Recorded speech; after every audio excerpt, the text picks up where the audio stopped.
Hi guys, and welcome to another episode in a video series presented and funded by KupoCon, where I'll be exploring the Final Fantasy VII compilation lore and Easter eggs that appear in the remake. I'm MJ Gallagher, author of The Nibelheim Incident, an award-winning novel and audiobook also produced by KupoCon, as well as my latest release, Norse Myths that inspired Final Fantasy VII. The purpose of this series is to discuss a lot of the detail hidden within the remake, and to provide a broader understanding for new and veteran fans alike. In the last episode, I examined the opening to Chapter 16, The Belly of the Beast, covering Cloud, Barret and Tifa's infiltration of Shinra headquarters, and their initial ascent of the building. This time around, I'll be breaking down the next part of Chapter 16, focusing mainly on the Memorial Museum. The video will inherently include spoilers for this section of the game, but anything beyond Chapter 16 is minimal and mainly speculation. As always, if you're not familiar with the original Final Fantasy VII, there will very likely be heavy spoilers, and if you're new to the channel, please don't forget to subscribe and hit that notification bell. Having taken either the elevator or climbed the emergency stairwell to the 59th floor, the party arrives at the Skyview Hall, an observation level for employees and visitors to HQ. They take a moment to survey the panorama of the city at night, with Barret once again referencing how ignorant the common citizens are regarding their consumption of Mako energy. Interestingly, he does go on to acknowledge how beautiful the view of the city is, which is a rare example of Barret complimenting Shinra's metropolis. It adds depth and complexity to his character, and how he recognises that the avalanche lens through which he perceives the world is not always black and white. The same type of conflict shows up very soon after, with the player being treated to a cutscene of director Reeve Tuesti in his office. Reeve has arranged urgent inspections of key areas around Midgar to check for structural damages caused by the Sector 7 collapse. As has been clear across the compilation, Reeve is devoted to his job as Director of Urban Planning, and takes the well-being of the city and its populace seriously. It's this commitment to benefiting others that will land him the future role of Director of the World Regenesis Organisation. The scene is yet another occasion where we see Reeve voicing his discontent about Shinra's actions over Sector 7. As well as giving the character a bit more screen time now to lay the foundations for his importance later in the story, the conflict in Reeve seems to be a reflection of Barret's earlier lines from the elevator. A good man who serves a great evil is not without sin. He must recognise and accept his complicity.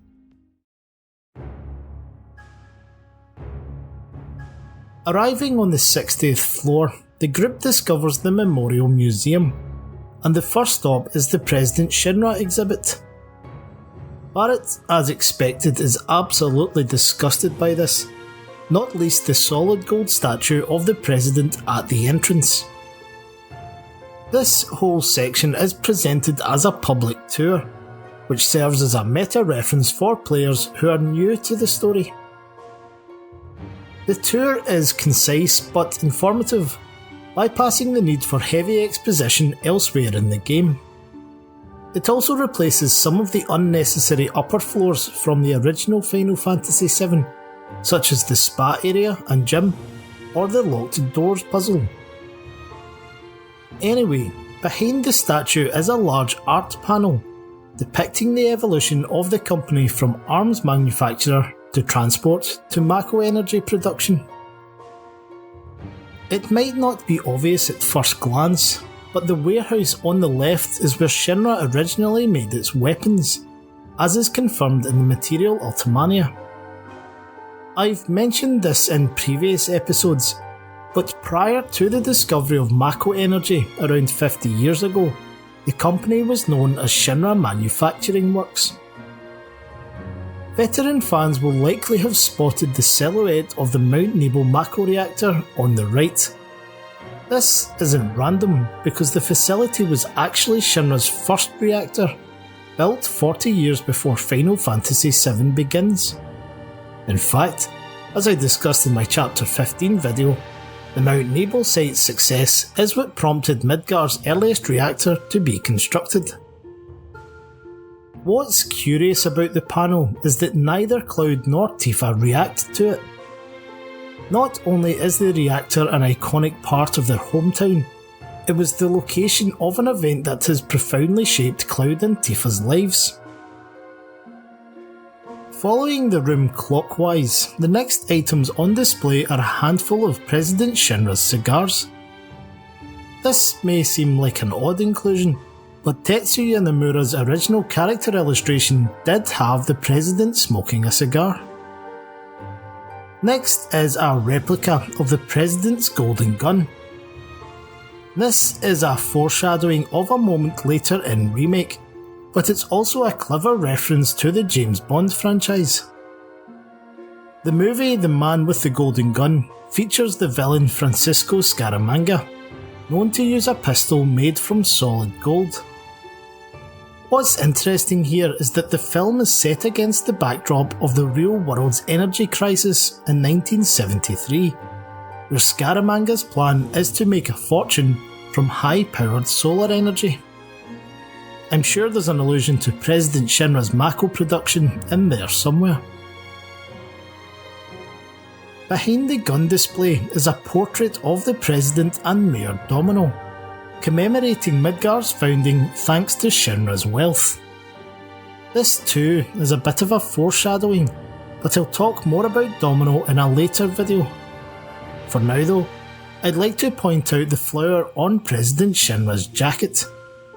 This is a purple mandragora, which happens to be the exact same species that appears on Rufus's coins in Chapter 17, but I'll come back to this too. On the opposite side of the room is an exhibit showing an early Mako excavation mechanism, as confirmed in the material Ultimania. The drill head in the case beside the blueprints is presumably from one such mechanism. While there's not a lot of information provided in the compilation about the exact process of Mako extraction, especially in the days before reactors, Crisis Core introduced two distinct excavation sites that predate reactor facilities. These were Benora and Medeoheim.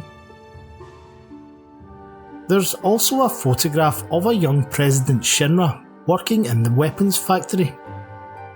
A closer inspection of the picture will reveal that Rufus and his father are not too dissimilar after all.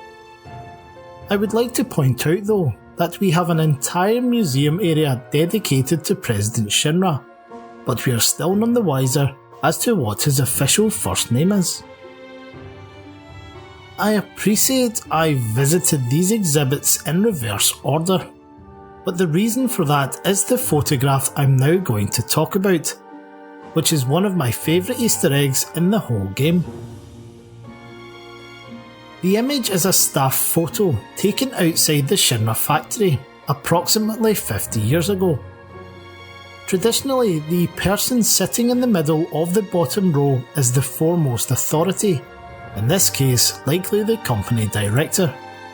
However, as can be verified from the high resolution copy of the photo in the material Ultimania, the young President Shinra is actually on the top row, third from the left. This means that contrary to popular belief, the President was not the founder of the Shinra company. So this is where things get a bit wild. You'll note the man in the middle is wearing a peculiar mask. Once again, this is not random. In fact, it's a very deliberate tease for Final Fantasy fans. It's been speculated by the community for almost 20 years that the worlds of Final Fantasy VII and Final Fantasy X are linked. There's plenty of evidence to argue the connection, but perhaps one of the leading points is the child inventor from Final Fantasy X-2, an Al-Bhed named Shinra, who, as it happens, wears this exact mask. During Final Fantasy X-2, Shinra tells Yuna that he is studying the Far Plane. Like the livestream of Final Fantasy VII, the Far Plane is the afterlife destination for the souls of Spira, but it exists to an extent in the physical world. Shinra speculates that the Far Plane could be harnessed as an energy source, but it would take generations to create the technology to do so.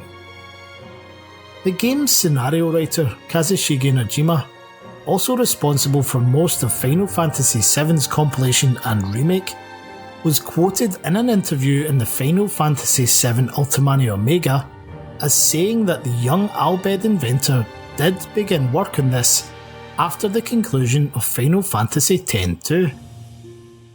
It would not be until space travel became available around 1000 years later though, that his descendants would establish the Shinra Company on another planet. Najima-san has since clarified that no official link between the two was ever intended. It was instead meant to be more of a speculative anecdote. However, when asked if the worlds were connected during an interview in 2017, Yoshinori Kitase, who directed the original Final Fantasy VII and produced both Final Fantasy X and Final Fantasy VII Remake, confirmed Spira and Gaia exist in the same universe. This might explain why the Shinra Company still has an entire division dedicated to space travel. It should be noted the Shinra character was designed by Tetsuya Nomura, who directed Remake, while the director for Final Fantasy X-2 was Motomu Toriyama, who co-directed Remake. Therefore, it would be extremely unlikely that the implications of the photograph of the masked man would have escaped Messrs Kitase, Najima, Nomura and Toriyama. In fact, the secrets section in the first Remake Ultimania confirms it's an intentional reference.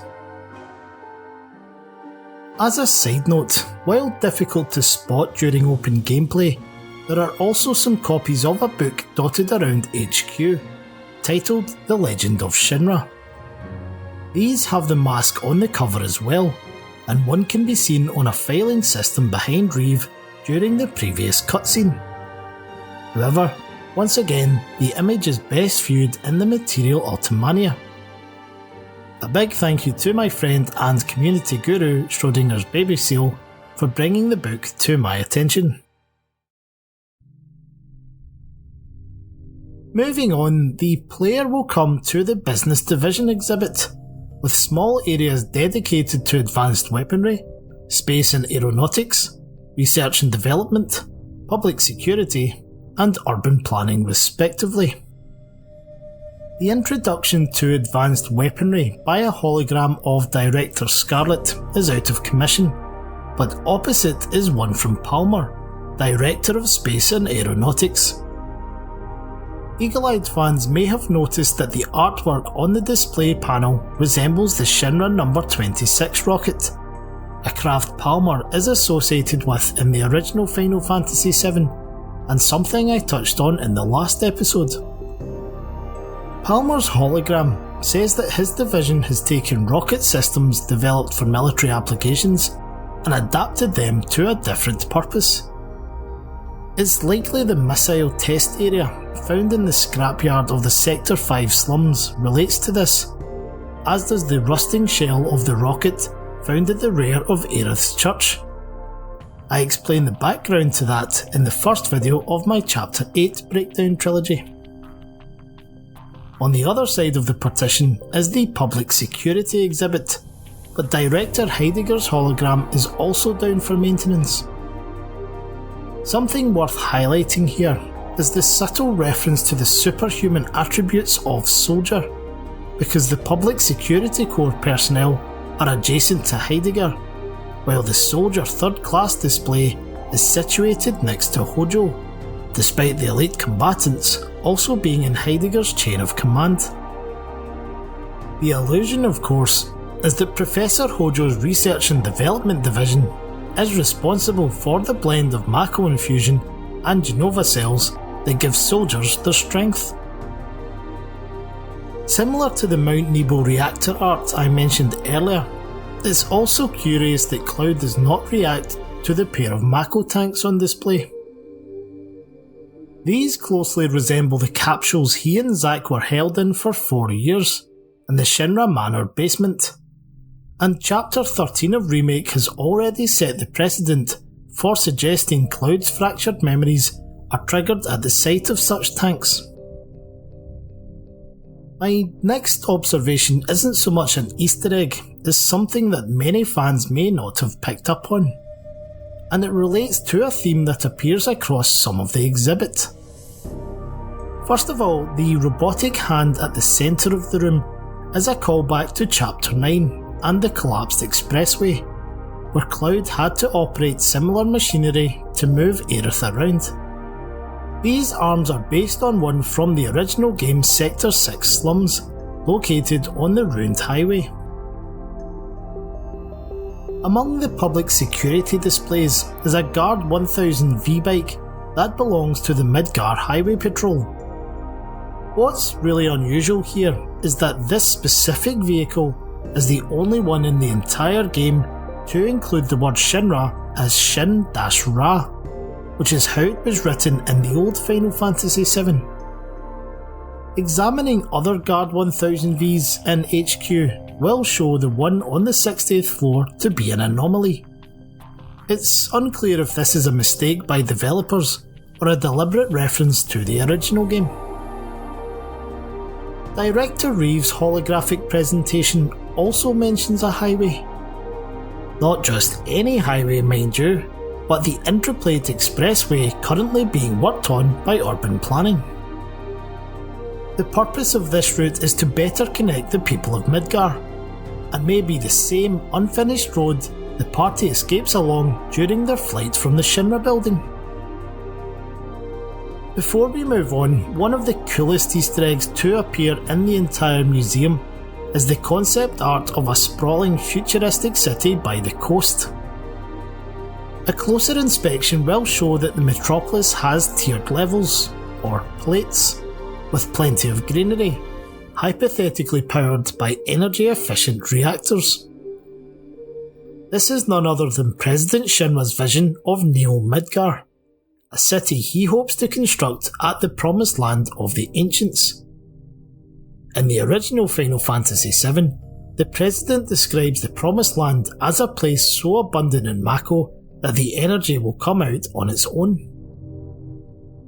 Kazushige Nojima's short story Picturing the Past, contained within Remake's World Preview book, provides detail on how President Shinra assigned members of a special survey unit the mission of locating the Promised Land based on a young Aerith's trance-induced illustrations. And finally, the tour on the 60th floor brings the player at last to the 1/10,000th scale model of Midgar. This extravagant creation also featured in the old game, as the core of a mini puzzle to retrieve parts of the model and put them back in place.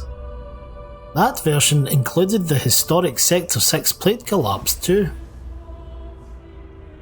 The visual of the reactors flaring up one by one is another callback to the original, as it mirrors the scene where the Mako cannon begins to draw power from the reactors, before firing upon Sephiroth's shield at the northern crater. A recreation of the scene appears in the introduction to Advent Children as well. The tour guide recording goes on to explain how Mako is a limitless resource, which is simply not true, and can be turned into fuel and electricity, powering everything the citizens do and making their lives better.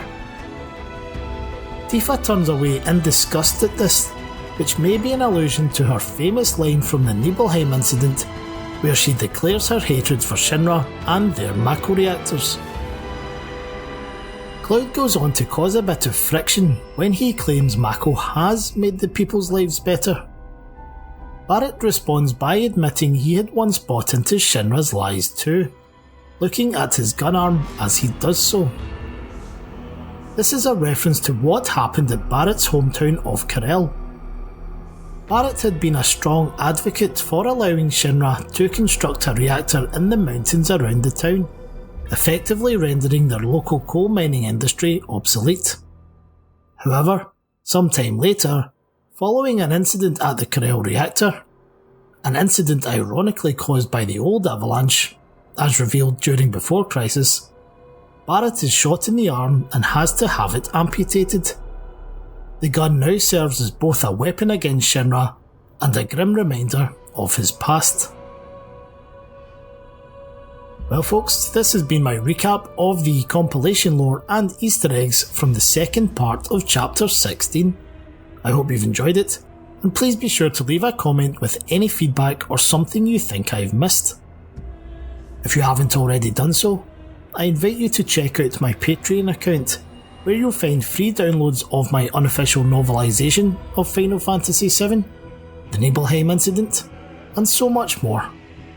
Subscribers also get access to a huge amount of original content as well, including project artwork, behind the scenes podcasts, or mythology and Final Fantasy articles, etc. And please also consider picking up a copy of my book, Norse Myths That Inspired Final Fantasy VII, which is now also available as a special edition hardback. The links to each edition can be found on my Patreon, the address for which is noted at the end of this video. I would additionally like to thank KupoCon for commissioning the series, and encourage all viewers to support their channel and brand. But until next time, take care. I'm MJ Gallagher, and I'll speak to you again soon.